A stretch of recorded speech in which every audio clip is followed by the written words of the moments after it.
Hey guys, GHAZZY TV here with another Diablo 4 build guide video, and this is the updated version for the Infinimist slash Shadowmist or Exploding Shadowmist, whatever you want to call it, Necromancer build. This is something that's been quite discussed in the community, whether or not we're going for an Xfile ring or not, and I'm going to talk about why we're not doing this and the whole progression steps of this build. This is the build that I would consider to be the strongest Necromancer build of the current season, which is Season 2, Season of Blood.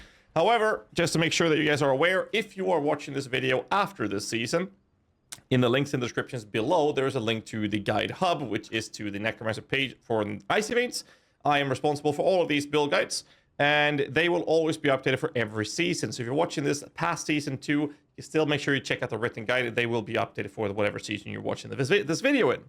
So in here, we have 2 leveling guides. We have 6 other build guides. In here, there are variants, and the build we are playing is the Infinimist. So if you go to the Blight or the Sever version, and then go to the section called Variants, you'll find that you'll have the Infinimist build right there, and this is the build we are currently playing.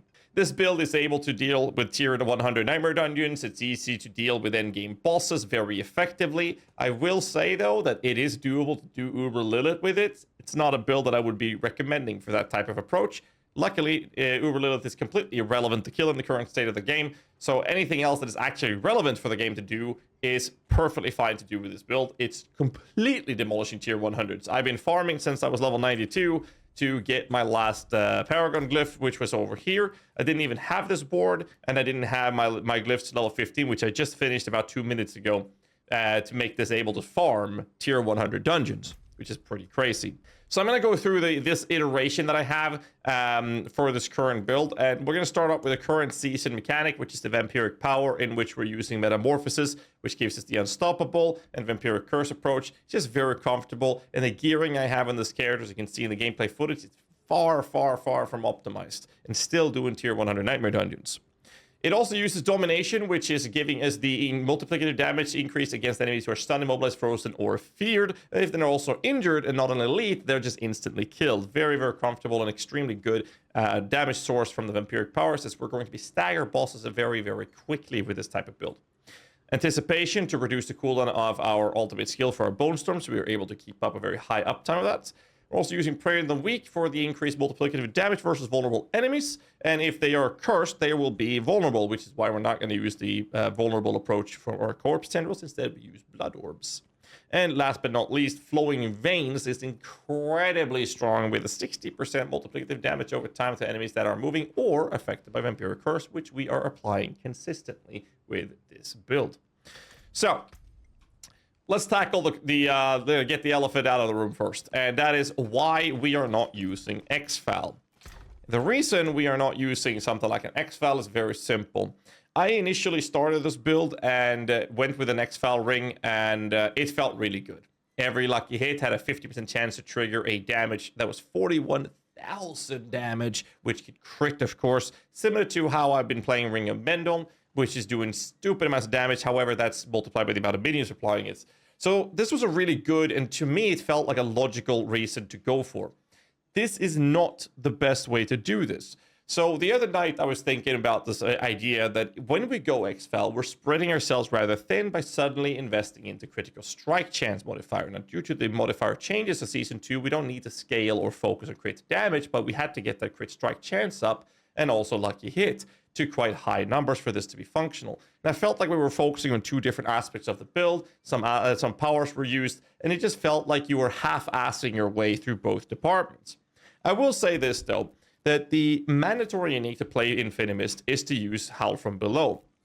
Obviously, the corpse explosion gets a juicy damage multiplier, but most importantly, when a corpse is on the ground and you corpse explode it, the dot or the blighted version will happen where the corpse is. Howl from Below fixes this and makes it so that it summons a volatile skeleton that will run to where the enemies actually are and provide you damage output there. So this is the mandatory item. However, if you have this, you can play the build, but your single target damage will be completely disastrous. That's where Xfile came in to be a really good approach to help you with single target damage, but also required you to have some crit strike chance on your gear, using Grasping Veins aspect, for example, which is very comfortable. The problem is, this is so much underperforming compared to using Black River. Black River gives us increased level of all corpse skills, gets us higher level of Hued Flesh, and also fueled by death. But most importantly, it consumes up to 4 corpses and gives them a massive damage multiplier. So you can see I have a bottom roll here, but that's 4 times 122% multiplicative damage. It is a hilarious amount of damage. So the other day I was thinking about the whole Xfile approach and decided that I was going to go in and look up an idea of how to do this as a pure dot version instead, scaling with Black River, which is obviously the best choice to this. So I came up with a tree, I made a Paragon board, and then I decided that, hey, someone must have done this before. Someone must have come up with this and thought about this as well. So there's a guy on YouTube that I want to give a shout out to. It's called Goblin Inc. And I believe it is this one right here, this video, that tackled the exact things that I was going through. He has a slightly different tree than I have, and my initial Paragon board was worse than what he had. So what I did was I took his Paragon board and I made some changes that I preferred. And I'm using the skill tree that I had for this build instead, because he's using Reap and I'm using Blight. This build is incredibly effective, and so is mine. Whichever you prefer is up to you. So to continue the video, the Black River is so good for this in terms of damage output. So we looked at the 41,000 damage Xfile here, 50% unlucky hits, right? So if we then go ahead and look at our current level of Corpse Explosion, our Corpse Explosion is doing 41,800 damage right now. And you can bring this up to level 16. I have 0 levels of Corpse Explosion on my amulet right now. That's why I only have plus 13. It's just absolutely insane how incredible the damage output of this build is, focusing exclusively on the damage over time. So how do we do this then? Well, we can use a Godslayer Crown, which is really nice for that extra multiplicative damage modifier, but also helps us out with stacking up enemies every now and then. It's kind of inconsistent, but it's a nice little addition to it. If you don't have this, you could run with something like a Void aspect, which allows your Blight to soak up enemies together if you don't have Godslayer. Now, I prefer Godslayer personally myself. Obviously, we're going to run with the Disobedience. Modifiers you want would be life, damage reduction to close enemies, damage reduction against enemies are affected by shadow damage. Armor would work as well. I'm kind of low on my armor count right now. Health from below, mandatory for the build. You want to use Shielding Storm and ranks to Corpse Explosion on your pants, and obviously damage reduction modifiers such as well as life. On your boots, there's a couple of options, but we're going to run Explosive Mist, of course.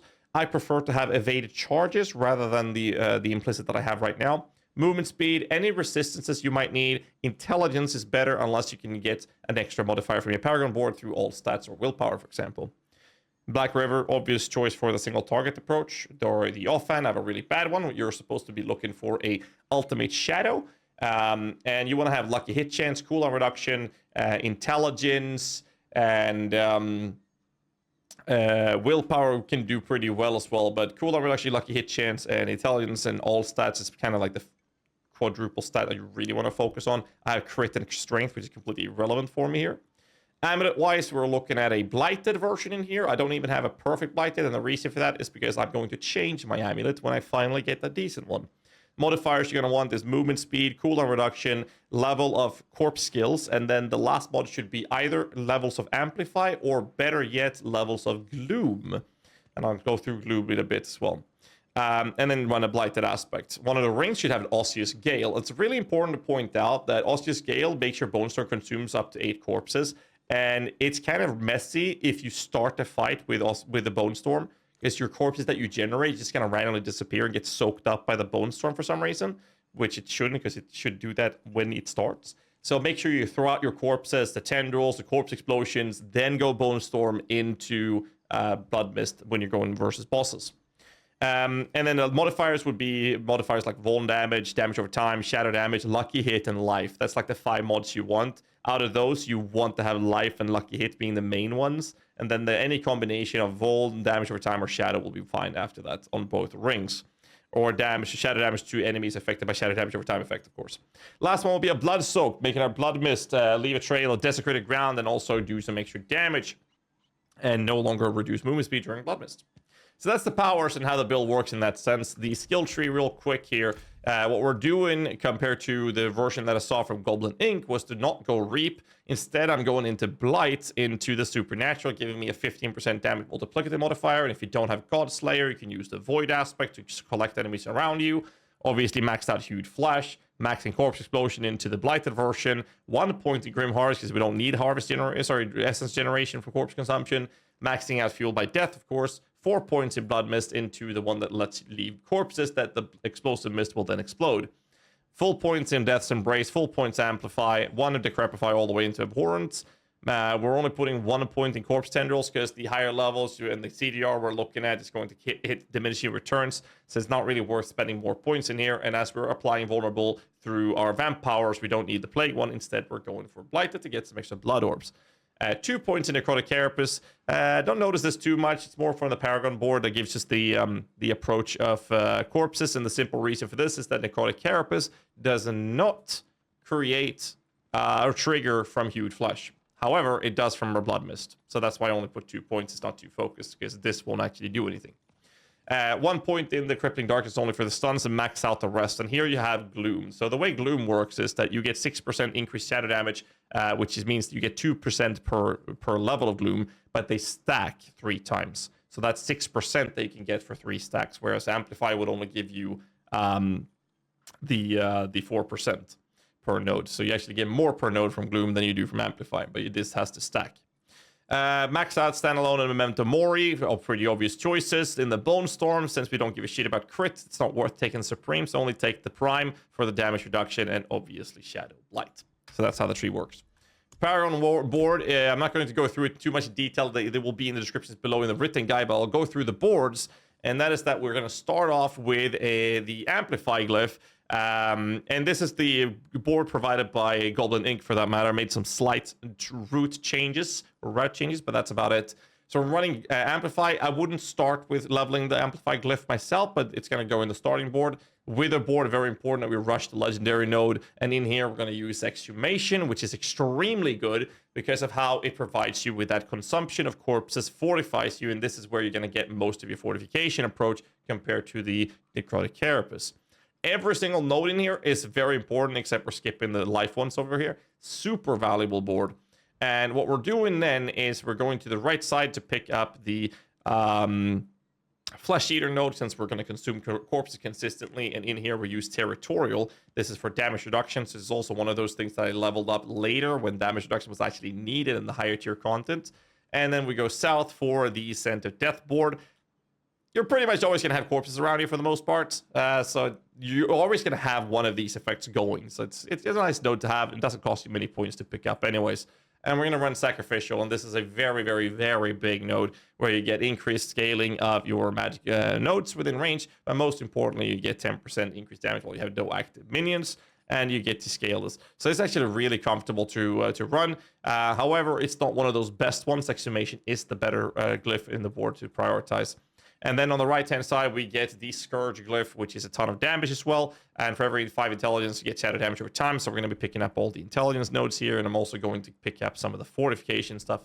But in here, we're going to use the Scourge glyph. And then we're going to head up on the top left corner, in which we're putting a Cult Leader board. Not to get any other nodes. This is just there to throw in another glyph in this time.